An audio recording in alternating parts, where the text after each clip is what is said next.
because we're in a very bad economy and raising taxes doesn't help. I mean, it just makes it harder to stay in business.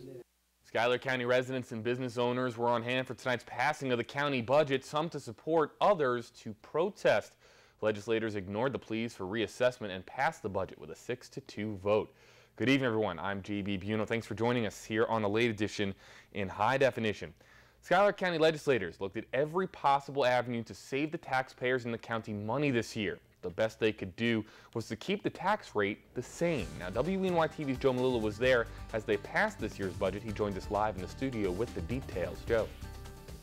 JB, the county is fighting increasing costs and lower revenues like every other municipality out there right now, though it seems. They were able to keep the tax rate at 5.6%, but that's not good enough for some. Residents and business owners came to Watkins Glen Monday night to try to persuade county legislators to reconsider the budget. They claim that legislators are not doing everything they can to cut spending.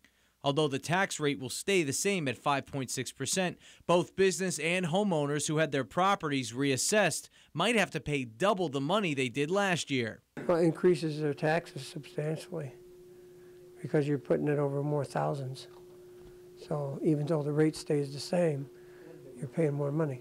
For the owner of the Village Motel, Chris Frenzis, paying more taxes means he will have to make the budget cuts. It's going to be tougher. It makes it tougher. You hire less people, and you hope that the economy is a little bit better next year, which it doesn't look good.